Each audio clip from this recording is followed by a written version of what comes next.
সর্বপ্রথমে মহান ঈশ্বরকে ধন্যবাদ দিই, সকলকে জয় যিশু। আসুন আজকে ঈশ্বরের সহ যতজন সন্তানেরা আপনারা যুক্ত হয়েছেন আপনাদেরকে উৎসাহিত করতে চাই যে ঈশ্বরের পরিত্রাণ, যে পরিত্রাণ আমাদের দরকার আছে, সেই ঈশ্বরের পরিত্রাণ আমরা কিভাবে পাবো সে বিষয় নিয়ে আজকে আমরা আলোচনা করব। তাই যতজন এই মুহূর্তে ঈশ্বরের সন্তানেরা আপনারা যুক্ত হয়েছেন, শুরু থেকে শেষ অবধি ঈশ্বরের বাক্য শোনার জন্য অনুরোধ থাকলো। আসুন আমরা এই সময় ঈশ্বরের বাক্য শুনি। জেরেমীয় তার 3 অধ্যায় 23 পদ, সত্যই উপপর্বতস্থ সমস্ত গিরিস্থ লোকারণ্য মিথ্যা মাত্র, সত্যই আমাদের ঈশ্বর সদাপ্রভুতে ইসরায়েলের পরিত্রাণ। আমেন। ঈশ্বর তার বাক্যে আমাদের প্রত্যেককে আশীর্বাদ যুক্ত করুন। আমেন। স্বর্গের পিতা প্রভু, তোমাকে ধন্যবাদ দিই, আজকে আবার একটি নতুন দিন দিয়েছো, নতুন সময় দিয়েছো, আর তোমার চরণতলে আমাদের জীবনকে সমর্পিত করি পিতা। তোমার যে বাক্য শোনার সুযোগ করে দিয়েছো, বাক্যের মধ্য দিয়ে আরেকটি বার তুমি আমাদের জীবনে কথা বলো পিতা, আমাদের সঙ্গে সঙ্গে থাকো। তোমার যে পরিত্রাণ, তুমি আমাদেরকে আরেকটি বার বুঝতে সাহায্য করো, সঙ্গে সঙ্গে থাকো, তোমার পরিচর্যা পরিচালনা দাও। প্রার্থনা প্রভু যীশু খ্রিস্ট নামে চাই, আমেন। হালেলুয়া। আজকে আমাদেরকে পিতা ঈশ্বর তিনি বলেন যে ঈশ্বরের যে পরিত্রাণ, সেই পরিত্রাণ আমরা কিভাবে পাবো। ঈশ্বরের পরিত্রাণ আমরা এইভাবে পেতে পারি। পিতা ঈশ্বর তিনি বলছেন যে সত্যই উপপর্বস্থ সমস্ত লোকারণ্য মিথ্যা মাত্র, কিন্তু সত্যই আমাদের ঈশ্বর সদাপ্রভুতে ইসরায়েলের পরিত্রাণ। অর্থাৎ ঈশ্বরে আমরা পরিত্রাণ আমরা পাবো। আর সেইটা যদি আমরা দেখি যে পরিত্রাণ আমরা কিসে আমরা পেতে পারি, এই পরিত্রাণ আমরা পিতা ঈশ্বর বলছে যে আমরা ইসরায়েলে যেখানে মূর্তি উপাসনা হতো, ইসরায়েল দেশ আপনারা দেখছেন, সেই ইসরায়েল দেশে কি হতো, মূর্তি উপাসনা হতো। সেই গরুর সোনার মূর্তি তারা তৈরি করে উপাসনা তারা করত। আর সেই পিতা ঈশ্বর আমাদেরকে বলছে যে প্রথম করন্থীয় 10 অধ্যায় 14 পদে, অতএব হে আমার প্রিয়রা প্রতিমা পূজা হইতে পলায়ন করো। অর্থাৎ সেই ইসরায়েলে মূর্তি উপাসনা হতো। পিতা ঈশ্বর তিনি আমাদেরকে বলছেন যে পরিত্রাণ পেতে গেলে কিন্তু, ঈশ্বরের পরিত্রাণ পেতে গেলে কিন্তু আমরা সেই মূর্তির মধ্য দিয়ে আমরা পেতে পারি না, কারণ সেটা মধ্যে দিয়ে জীবন নাই, আর সেইটা আমাদেরকে পরিত্রাণ আমাদের দিতে পারে না। পিতা ঈশ্বর তিনি আমাদেরকে বলছেন। তাই এই ঘটনা আমরা দেখতে পারি যে ইসরায়েলে মসির সময় কি হতো, মূর্তি উপাসনা। মসি যখন ইসরায়েল সন্তানদেরকে নিয়ে সেই কোরআন দেশের পথে যাত্রাপথ করছে, আর সেই সময় মসির মনে হয়েছিল ঈশ্বরের থেকে আজ্ঞা নিতে, যে ঈশ্বর যদি আজ্ঞা দেন সেই আজ্ঞা সকল ইসরায়েল জাতিরা পালন করবে। আর মসি পাহাড়ে উঠেছিল এবং ঈশ্বরের কাছে প্রার্থনা করে সেই 10 আজ্ঞা, প্রথম 5 আজ্ঞা নিয়ে এসেছিল। এবং এসে আনার আগে যখন দেখছে যে ইসরায়েল কিছু সন্তানেরা তারা তাদের সমস্ত সোনা একটা ছাঁচে ফেলে সেটা আগুন দিয়ে সেটা পুড়িয়ে একটা রূপ তৈরি করলো, আর সেটা আমরা দেখতে পাচ্ছি যে একটা বাছুর বা গরু এরকম একটা রূপ তারা তৈরি করেছে। আর সেই ইসরায়েলে মসির সময় মূর্তি উপাসনা করা হতো এবং তার কাছে মাথা নত করছে। আর মসি যখন পাহাড় থেকে সেই ঈশ্বরের 5 আজ্ঞা নিয়ে আসলো এবং এনে দেখলো এরকম ঘটনা, তখন মসি অনেকটা দুঃখ পেল এবং তিনি সেই ঈশ্বরের 5 আজ্ঞা ওটা ভেঙে দিয়েছিলেন। আর তিনি আবার পর্বতে গেছিলেন, আবার আরো 5 আজ্ঞা মসি তিনি নিয়ে এসেছিলেন।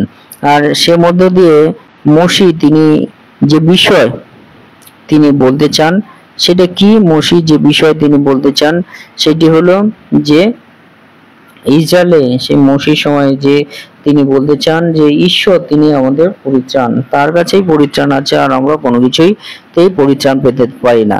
তাহলে আমরা দেখি যে এই মূর্তি আমাদের পরিত্রাণ আমাদের দিতে পারে না, কিন্তু আমাদের প্রকৃত পরিত্রাণ আমরা কোথায় পাবো, আর সেই বিষয় পিতা ঈশ্বর তিনি আমাদেরকে বলেন প্রভু যীশু খ্রিস্টের মধ্যে দিয়ে, যে যীশুর কাছেই সেই পরিত্রাণ আছে, আর সেই পরিত্রাণ আমরা প্রভু যীশুর কাছেই আমরা পেতে পারি। তাই প্রভু যীশু বলেন যে হে পরিশ্রান্ত ভারাক্রান্ত লোক সকল আমার নিকটে আসো, আমি তোমাদের বিশ্রাম দিব। এবং কারণ ঈশ্বর জগৎকে এমন প্রেম করিলেন যে তাহার একজাত পুত্রকে দান করিলেন, যেন যে কেউ তাহাতে বিশ্বাস করে সে বিনষ্ট না হয় কিন্তু অনন্ত জীবন পায়। অর্থাৎ সেই যীশুর কাছে পরিত্রাণ আছে। বলছে আকাশের নিচে মনুষ্যদের মধ্যে অন্য কারো এমন কোনো নাম নেই যে নামে কেহ পরিত্রাণ পাইতে পারে। অর্থাৎ আকাশের নিচে ও মনুষ্যদের মধ্যে এমন কোনো নাম নেই যে নামে পরিত্রাণ পাইতে পারে। কিন্তু আমরা কিভাবে পরিত্রাণ পেতে পারি? একমাত্র যিশুর কাছে আছে সেই পরিত্রাণ। আর সেই জন্য রোমীয় 10:9 বলে, কারণ তুমি যদি মুখে যিশুকে প্রভু বলে স্বীকার করো, হৃদয়ে বিশ্বাস করো যে ঈশ্বর তাহাকে মৃতগণের মধ্যে হইতে উত্থাপন করিয়াছেন, তবে পরিত্রাণ পাইবে। আমেন। অর্থাৎ যিশুর কাছেই কিন্তু প্রকৃত পরিত্রাণ আছে। আমরা যদি মনে করি আমাদের প্রকৃত পরিত্রাণ কোথায়, আমাদের প্রকৃত পরিত্রাণ আছে প্রভু যিশুর কাছে। আর আমাদের মুখে যদি আমরা যিশুকে প্রভু বলে স্বীকার করি, হৃদয়ে আমরা বিশ্বাস করি, তাহলে আমরা পরিত্রাণ আমরা পাবো। হালেলুয়া। তাই আজকে আপনাদেরকে উৎসাহিত করতে চাই যে যিশুর কাছে আছে পরিত্রাণ। আমাদের প্রকৃত পরিত্রাণ কোথায়? যিশুর কাছে আছে পরিত্রাণ।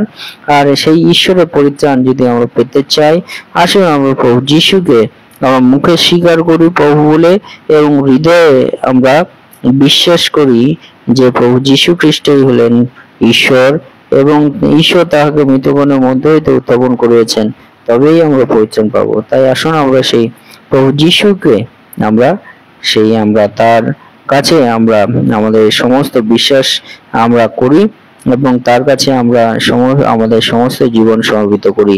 তিনি আমাদের পরিত্রাণ দেবেন। ঈশ্বর তার বাক্যে আমাদের প্রত্যেককে আশীর্বাদ যুক্ত করুন। আমেন। জয়। আসুন আমরা ঈশ্বরকে বিশ্বাস করেছি, আর সেই ঈশ্বরের উদ্দেশ্যে আমরা তার প্রশংসা করি, তার নামেতে আমরা জয়ধ্বনি করি, তার গৌরব করি। জয় জয় যিশু তব জয়, পূর্ণ জ্যোতির্ময়, তোমার আলোকে নাহি কোনো পরাজয়। জয় জয় যিশু তব জয়, পূর্ণ জ্যোতির্ময়,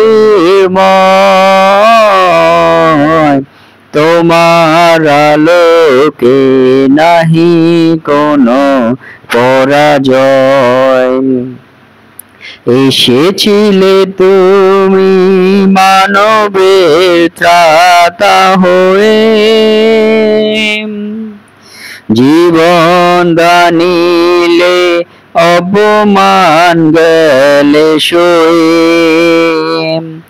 এসেছিলে তুমি মানবের ত্রাতা হয়ে, জীবন দানিলে অপমান গেলে সয়ে। তব অবদান সে যে মহাদান, তব অবদান সে যে মহাদান, নাহি তার কোনো ক্ষয়। জয় জয় যিশু তব জয়, পূর্ণ জ্যোতির্ময়, তোমার আলোকে নাহি কোনো পরাজয়। তোমার আলোকে নাহি কোনো